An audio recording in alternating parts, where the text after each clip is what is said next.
화양연화, 중년들의 꽃 같은 이야기. 지금 내 옆에서 오빠라고 부르는 여자가 자고 있다. 난 63살 호랍이고 그녀는 56살 보험 설계사다. 아내가 죽은 지 3년. 난 다시 사랑에 빠졌다. 아니, 빠진 줄 알았다. 자식들아, 욕해도 좋다. 하지만 너희들은 모른다. 이 나이에도 오빠라는 호칭이 얼마나 설레는지.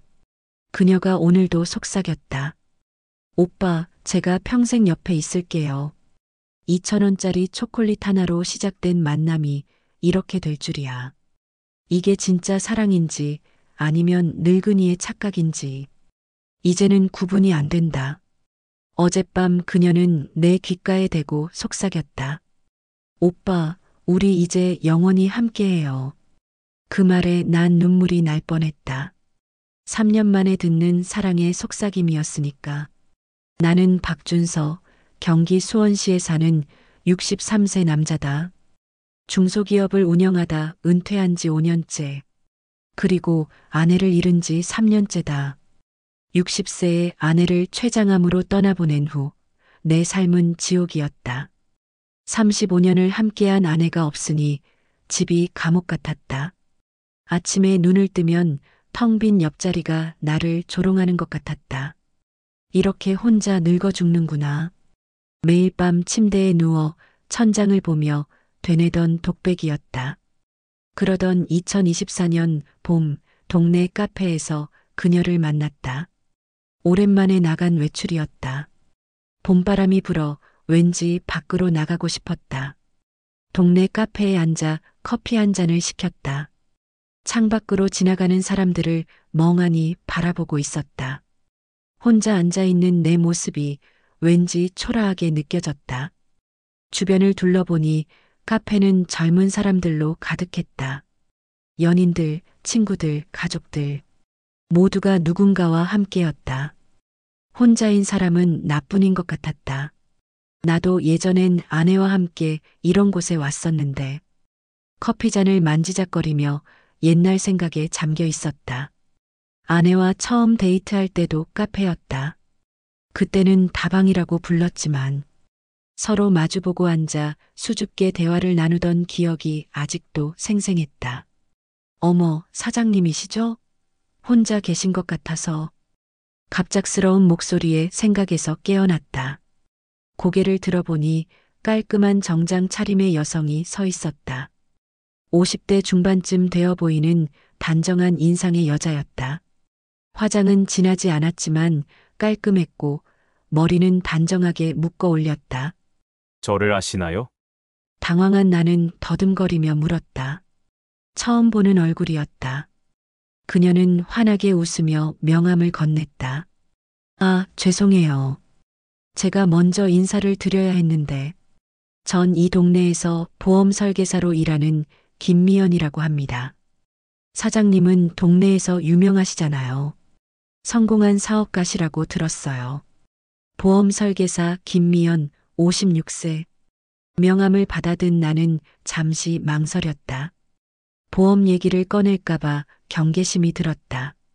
하지만 그녀는 예상과 달리 보험 얘기는 꺼내지 않았다.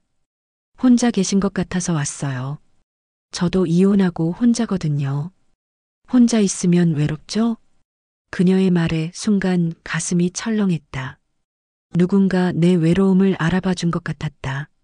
3년 만에 처음으로 들어보는 진심 어린 공감의 말이었다. 네, 좀 그렇죠. 어색하게 대답했지만 사실 좀이 아니라 많이 외로웠다. 견딜 수 없을 만큼.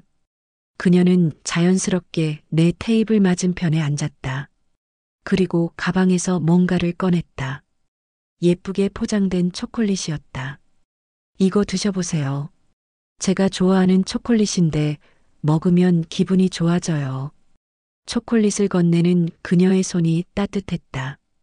잠시 망설이다가 받아들었다. 포장을 뜯어 한 입 베어 물었다. 달콤한 맛이 입안에 퍼졌다. 맛있네요. 감사합니다. 별 말씀을요. 혼자 있으면 단 것이 땡길 때가 있잖아요. 그녀의 말이 가슴에 와닿았다. 맞았다. 혼자 있으면 유독 단 것이 먹고 싶었다. 아마도 외로움을 달래려는 본능 같은 거였을까? 우리는 자연스럽게 대화를 이어갔다. 날씨 얘기, 동네 얘기, 그리고 조금씩 서로의 얘기로 넘어갔다. 사장님은 언제부터 혼자 계셨어요? 3년 됐습니다. 아내가 췌장암으로. 말끝을 흐렸다. 아직도 아내의 죽음을 입에 담기가 힘들었다. 아, 정말 힘드셨겠어요. 저도 5년 전에 이혼했는데 처음엔 정말 적응이 안 되더라고요. 그녀의 눈에 진심 어린 이해가 담겨 있었다. 처음으로 누군가가 내 아픔을 이해해준다는 느낌이 들었다. 자녀분들은 자주 오시나요? 명절 때나. 다들 바쁘니까요. 쓸쓸하게 대답했다. 그녀는 고개를 끄덕였다. 그렇죠. 자식들도 다 자기 살기 바쁘니까. 저도 그래요. 딸이 둘 있는데 한 명은 미국에 있고 한 명은 서울에 살아요. 1년에 한두 번 볼까 말까? 비슷한 처지라는 게 위안이 됐다. 혼자가 아니라는 생각이 들었다. 그래도 사장님은 건강해 보이세요. 운동도 하시고요? 아니요. 요즘은 뭐. 그냥 집에만 있어요. 아이고, 그러시면 안 돼요. 건강이 최고예요. 혼자일수록 더 밖에 나가고 활동해야 해요. 걱정하는 말투가 진심으로 느껴졌다. 언제 이렇게 누군가의 걱정을 받아봤던가. 그녀는 자신의 이야기도 들려줬다. 남편의 외도로 이혼했다는 것, 딸들을 혼자 키우며 고생했다는 것, 보험 일을 시작하게 된 계기 등등. 나도 어느새 마음을 열고 내 이야기를 하고 있었다. 시간이 금방 흘렀다. 어느새 해가 기울고 있었다. 2시간 넘게 대화를 나눈 것 같았다. 어머, 벌써 이렇게 시간이. 저 이만 가봐야겠어요. 아쉬움이 밀려왔다. 오랜만에 사람과 이렇게 대화를 나눴더니 기분이 좋았다. 아, 네, 오늘 즐거웠습니다. 일어서려는 그녀를 보며 왠지 모를 아쉬움이 느껴졌다. 그때 그녀가 다시 가방을 뒤적였다. 아, 맞다. 이것도 드려야겠네요. 작은 초콜릿 상자를 꺼냈다. 아까보다 더 고급스러워 보이는 포장이었다. 아니, 이런 걸 왜? 집에 가서 드세요. 혼자 계시면 가끔 단 게 생각날 때가 있을 거예요. 그녀의 세심한 배려에 가슴이 따뜻해졌다. 혹시 내일도 여기서 뵐 수 있을까요? 제가 커피 한 잔 사드리고 싶어요. 그녀의 제안에 심장이 쿵 뛰었다. 언제 이렇게 다음 만남을 기대해 본 적이 있었던가. 네, 좋습니다. 대답하고 나서야 깨달았다. 내가 웃고 있다는 것을. 집에 돌아와 그녀가 준 초콜릿을 꺼내봤다. 고급 브랜드는 아니었지만 정성스럽게 고른 것 같았다. 하나씩 집어 먹으며 오늘 있었던 일을 되새겼다. 김미연. 참 따뜻한 사람이야. 그날 밤 오랜만에 깊은 잠을 잤다. 다음 날 약속한 시간보다 30분이나 일찍 카페에 도착했다. 새로 산 셔츠를 입고 머리도 단정하게 빗었다. 면도도 꼼꼼히 했다. 왜 이렇게 신경이 쓰이는지 모르겠지만 좋은 모습을 보이고 싶었다. 정각 10시 약속 시간에 그녀가 나타났다. 오늘은 연한 하늘색 블라우스를 입었다. 햇빛에 비친 그녀의 얼굴이 더욱 밝아 보였다. 오래 기다리셨어요? 아니요. 저도 방금 왔어요. 거짓말이었지만 왠지 일찍 와서 기다렸다고 하기가 쑥스러웠다. 어제 초콜릿 맛있게 드셨어요? 네, 정말 맛있었어요. 특별한 초콜릿인가요? 아니에요. 그냥 제가 좋아하는 거예요. 혼자 있을 때 하나씩 먹으면 기분이 좋아지거든요. 그녀는 오늘도 초콜릿을 가져왔다. 이번엔 다크 초콜릿이었다. 오늘은 좀 쓴 걸 가져왔어요. 카페인이 들어있어서 정신이 맑아져요. 하, 초콜릿 전문가시네요. 그냥 제 작은 행복이에요. 비싼 것도 아니고요. 그녀의 소박한 행복이 왠지 마음에 와닿았다. 2,000원짜리 초콜릿 하나로 행복을 느낀다니. 오늘은 카페에서 나와 근처 공원을 걸었다. 봄꽃이 만개한 공원은 아름다웠다. 벚꽃잎이 바람에 흩날리고 있었다. 와, 정말 예쁘네요. 그녀가 감탄했다. 순수하게 기뻐하는 모습이 어린아이 같았다. 이런 걸 혼자 보기 아까웠는데 오늘은 같이 봐서 좋네요. 내 말에 그녀가 살짝 얼굴을 붉혔다. 저도요. 혼자 볼 때랑은 느낌이 다르네요. 공원 벤치에 앉아 이야기를 나눴다. 어제보다 더 깊은 이야기들이 오갔다. 사실 저도 처음엔 너무 힘들었어요. 이혼하고 나서 한동안은 밖에도 안 나갔어요. 어떻게 극복하셨어요? 일을 시작했어요. 보험일이 쉽지는 않지만 사람들을 만나다 보니 조금씩 나아지더라고요. 그녀의 강인함이 대단하게 느껴졌다. 나는 3년이 지났는데도 아직 집에만 틀어박혀 있으니 사장님도 뭐라도 시작해 보세요. 취미 활동이라도요. 뭘 해야 할지. 일단 밖으로 나오는 게 중요해요. 저처럼 카페에 오는 것도 좋고요. 그녀의 따뜻한 조언에 마음이 움직였다. 그날 이후 우리의 만남은 일상이 되어갔다. 매일 오전 10시 같은 카페에서 만났다. 그녀는 항상 다른 종류의 초콜릿을 가져왔다. 오늘은 아몬드 초콜릿이에요. 견과류가 들어있어서 건강에도 좋아요. 미연 씨는 정말 초콜릿을 좋아하시네요. 네, 제 작은 낙이에요. 비싸지 않으면서도 기분 좋아지잖아요. 어느 날 그녀가 특별한 제안을 했다. 오빠, 내일은 점심도 같이 드실래요? 오빠라는 호칭이 처음 나왔다. 순간 가슴이 쿵 내려앉았다. 오빠요? 아, 죄송해요.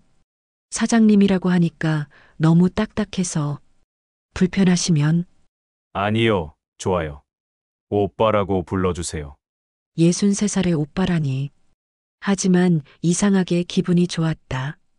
마치 20년은 젊어진 것 같은 기분이었다.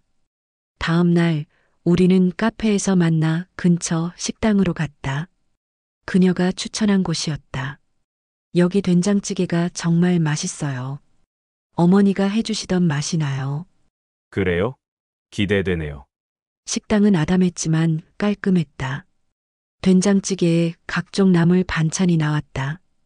정말 집밥 같은 맛이었다. 정말 맛있네요. 오랜만에 제대로 된 밥을 먹는 것 같아요. 오빠 혼자 계시니까 식사도 대충 하시죠? 그녀의 말이 전곡을 찔렀다. 정말 그랬다. 라면이나 김밥으로 때우는 날이 대부분이었다. 맞아요. 혼자 먹으려니 귀찮아서. 안 돼요. 건강 챙기셔야죠.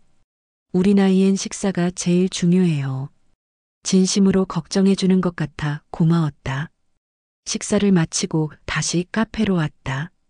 그녀는 또 초콜릿을 꺼냈다. 식후엔 민트 초콜릿이 좋아요. 입안이 개운해져요. 하, 정말 초콜릿 박사시네요. 그날부터 점심 식사도 함께하게 됐다. 매일 다른 식당을 가거나 가끔은 그녀가 도시락을 싸오기도 했다. 오빠, 오늘은 제가 도시락 싸왔어요. 예쁜 도시락통을 열어보니 정성이 가득했다. 계란말이, 멸치볶음, 시금치나물, 불고기. 우와, 이걸 다 아셨어요? 별거 아니에요. 혼자 먹기도 뭐해서 좀 많이 했어요. 그녀의 손맛은 훌륭했다. 모든 반찬이 입에 착 감겼다. 정말 맛있어요. 오랜만에 이런 집밥을 먹어보네요.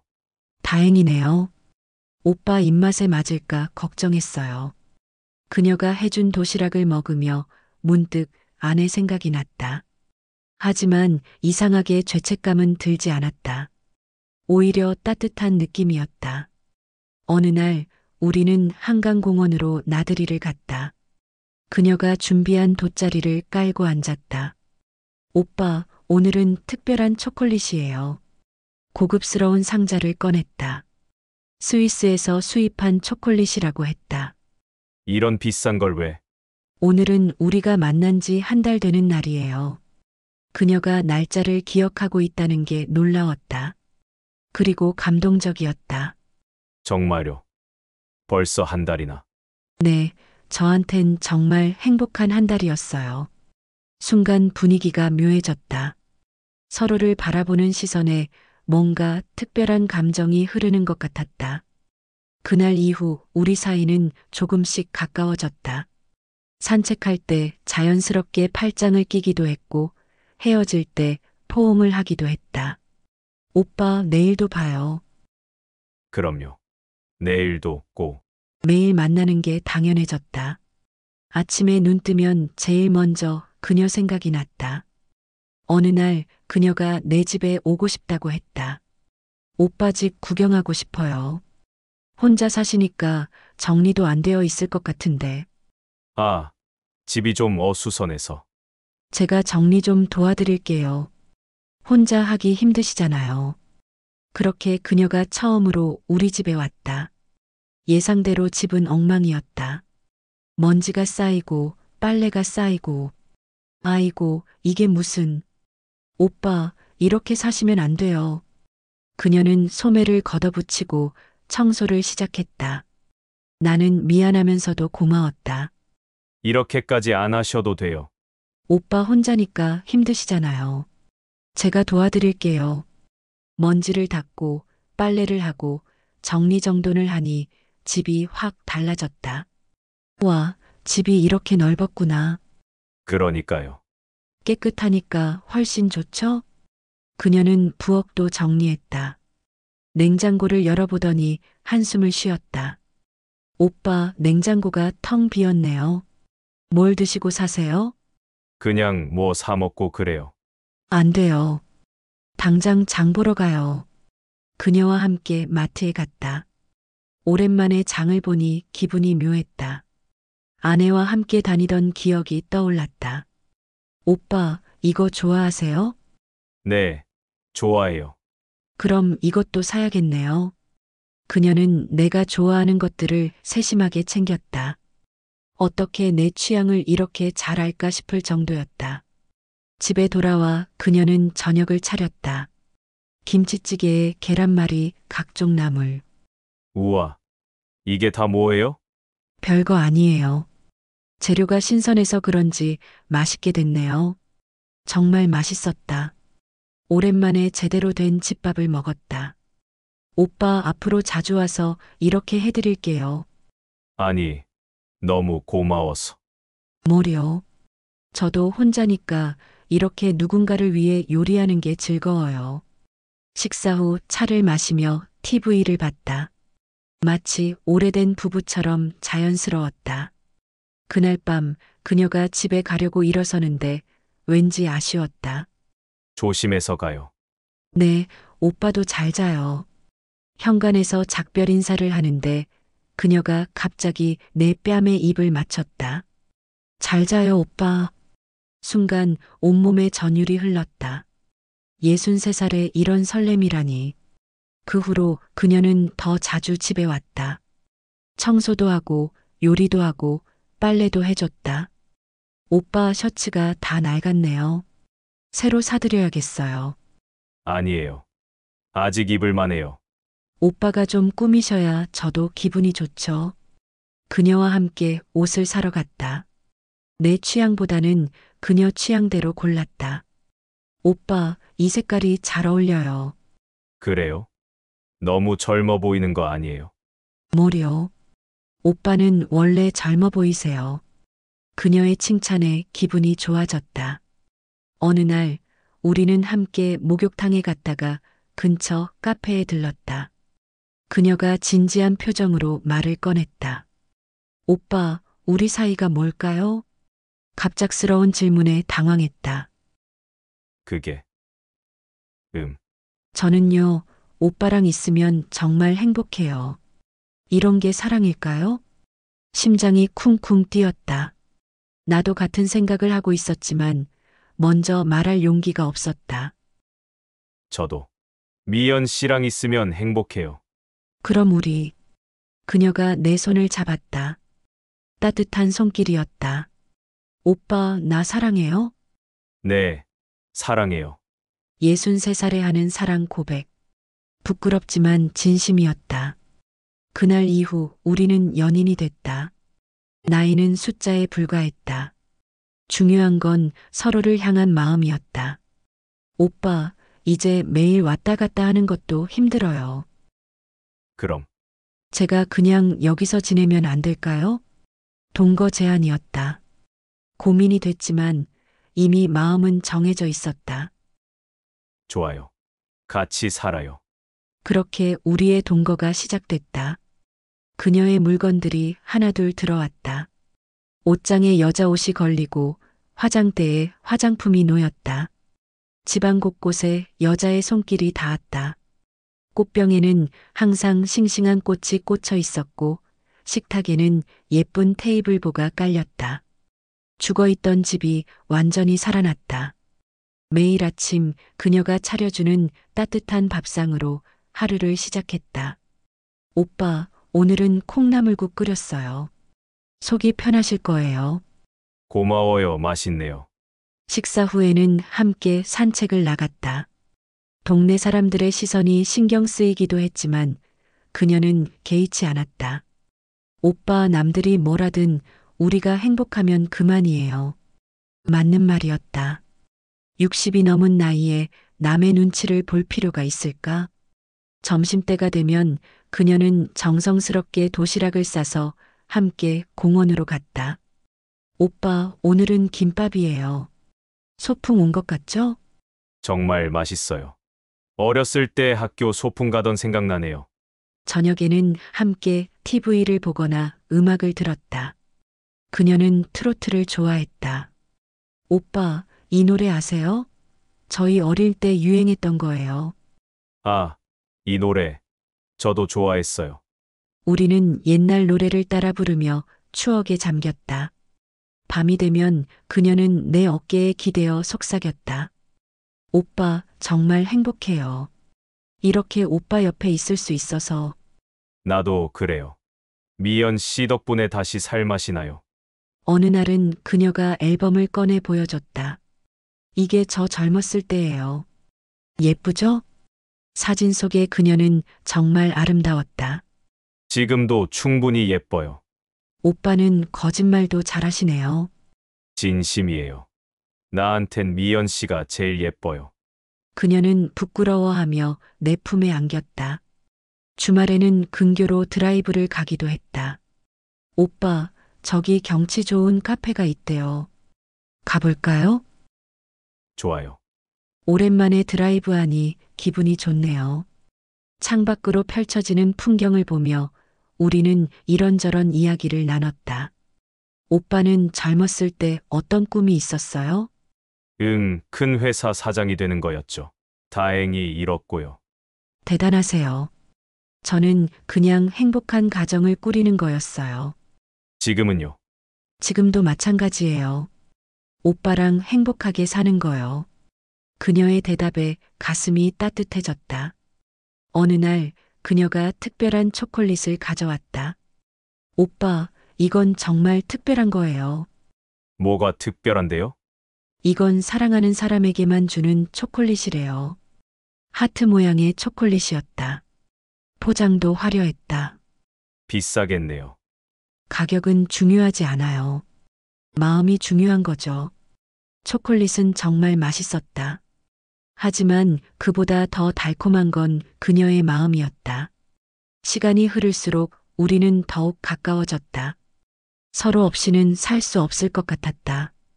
오빠, 우리 앞으로도 계속 이렇게 살아요. 그럼요. 영원히요. 그런데 이 행복이 오래가지 않을 거라는 생각은 하지 못했다. 어느 날 그녀가 외출했다가 돌아오는데 표정이 심상치 않았다. 무슨 일 있어요? 아니에요. 그냥 좀 피곤해서. 하지만 뭔가 숨기는 것 같았다. 그날 밤 그녀는 평소보다 더 다정했다. 오빠, 정말 사랑해요. 저 믿어주세요. 당연하죠. 왜 그래요? 그냥 오빠가 너무 좋아서요. 며칠 후 예상치 못한 일이 일어났다. 아빠, 문을 벌컥 열고 들어온 건 딸이었다. 아들도 함께였다. 이게 무슨 일이에요? 아빠가 여자랑 산다고요? 딸의 얼굴은 분노로 일그러져 있었다. 진정해. 우리는 서로 사랑해. 사랑이요? 엄마 돌아가신 지 3년밖에 안 됐는데. 그게 아들이 서류 뭉치를 내밀었다. 아빠, 이거 보세요. 이게 뭐야? 그 여자의 신상조사 결과예요. 아빠, 그 여자가 보험 여왕이래요. 뭐, 월 100건씩 계약하는 전설적인 보험 설계사래요. 그것도 아빠 같은 호라비 노인들만 골라서. 믿을 수 없었다. 아니, 믿고 싶지 않았다. 그게 뭐가 어때? 일 잘한다는 거잖아. 아빠, 정신 차리세요. 그 여자가 아빠를 이용하는 거예요. 딸이 또 다른 서류를 보여줬다. 거기엔 수십 명의 노인들 명단이 있었다. 이 사람들 모두 그 여자의 고객이에요. 전부 호라비 노인들이고요. 그래서 그게 뭐 어때서? 아빠, 제발. 그 여자한테 속고 있는 거예요. 하지만 난 믿고 싶지 않았다. 우리의 사랑은 진짜라고. 너희가 뭘 알아? 가. 자식들은 한숨을 쉬며 돌아갔다. 그날 밤 미연은 내 품에서 울었다. 오빠 미안해요. 제가 오빠한테 숨긴 게 있어요. 뭐려? 저 정말 보험 일을 열심히 해요. 하지만 오빠는 달라요. 진짜예요. 알아요. 걱정하지 마요. 하지만 의심의 씨앗은 이미 심어졌다.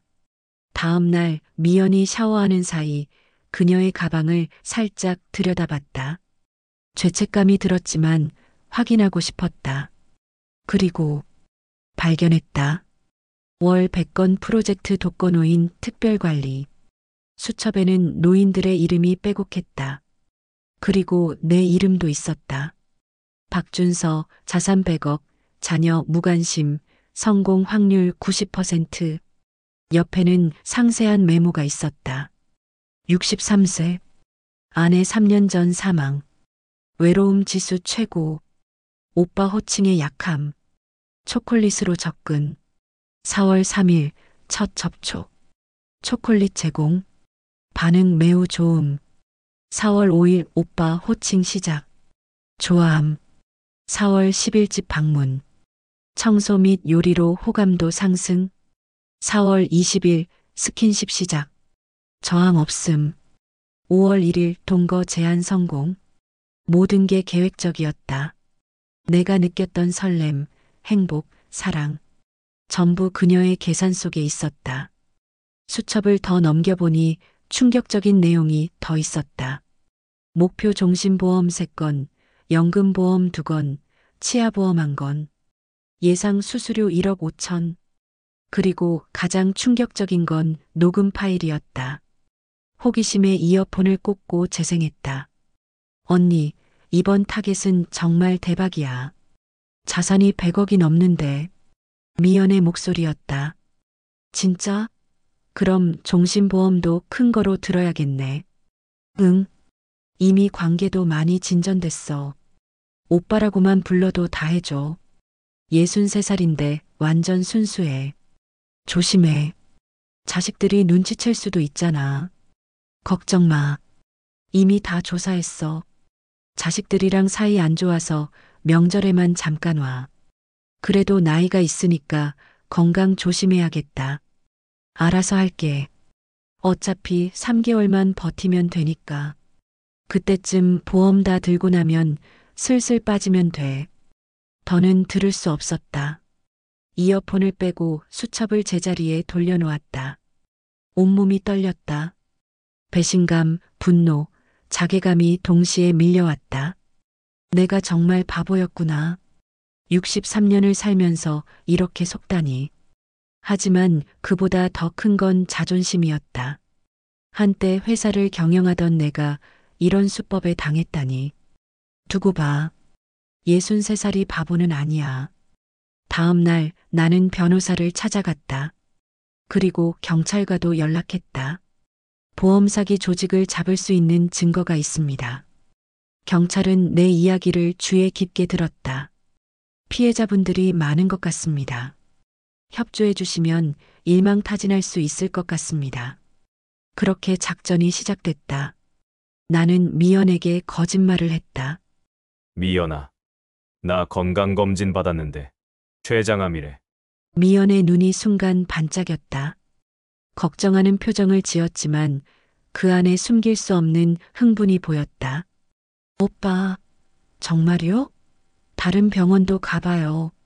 이미 확진이래. 3개월 시한부라고. 그녀의 표정이 복잡하게 변했다. 슬픔과 기쁨이 교차하는 듯 했다. 오빠, 저만 믿어요. 제가 끝까지 돌봐드릴게요. 그날부터 미연은 더욱 극진했다. 하루에도 몇 번씩 건강을 체크했다. 오빠, 이런 상황이니까 미리 준비해야 할 게 있어요. 뭐려? 유언장이요. 혹시 모르니까. 예상했던 대로였다. 자식들한테 다 주려고 했는데. 오빠 자식들이 그동안 어떻게 했어요? 저는 매일 옆에 있잖아요. 그래. 미연이 말이 맞아.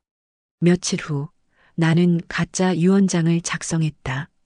모든 재산을 미연에게 넘긴다는 내용이었다. 오빠 정말요? 저한테 다요? 그래. 미연이가 제일 소중하니까. 그녀는 기뻐서 껑충껑충 뛰었다. 하지만 이 모든 순간이 녹화되고 있었다. 오빠, 보험도 들어둬야 해요. 혹시 모르니까 그래. 뭘 들어야 하지? 제가 다 준비했어요. 종신보험이랑 암보험이요. 그녀가 준비한 서류를 보니 수익자는 모두 그녀였다. 이거 다 미연이가 받는 거야? 네. 오빠가 저한테 주고 싶다고 했잖아요. 모든 게 녹음되고 있었다. 공증 날짜를 잡았다. 그리고 그날 공증 사무실에서 서명하려는 순간 김미연 씨 보험 사기 혐의로 체포합니다. 경찰이 들이닥쳤다. 미연의 얼굴이 하얗게 질렸다. 오빠, 이게 무슨... 미안해요. 미연 씨. 하지만 63살이 바보는 아니거든요. 그녀뿐만 아니라 일당 전체가 검거됐다. 수첩에 있던 다른 피해자들도 구제됐다. 언론에서는 대서특필했다. 63세 노인의 통쾌한 복수, 보험 여왕의 실체 등의 제목으로 자식들이 찾아왔다. 아빠, 정말 대단하세요. 미안하다. 너희 말을 안 들어서. 아니에요. 저희가 아빠를 너무 혼자 두었어요. 딸이 눈물을 흘렸다. 이제부터는 자주 올게요. 정말 미안해요, 아빠. 자식들과 화해했다. 이제야 진정한 가족이 된 것 같았다. 하지만 미연에게 배운 것도 있었다. 덕분에 다시 살아갈 의욕을 찾았다. 등산 모임에도 나가고 서예도 배우기 시작했다. 무엇보다 자식들과의 관계가 회복됐다. 할아버지, 이번 주말에 놀러 갈래요? 손주의 전화에 웃음이 났다. 이제야 진짜 행복을 찾은 것 같았다. 혼자여도 외롭지 않다. 가족이 있고 친구가 있으니까. 63살, 아직 갈 길이 멀다. 하지만 이제는 두렵지 않다. 진짜와 가짜를 구별할 수 있게 됐으니까. 오늘도 긴 이야기 들어주셔서 감사드립니다. 구독과 좋아요는 저희에게 큰 힘이 됩니다. 항상 건강하고 행복하세요.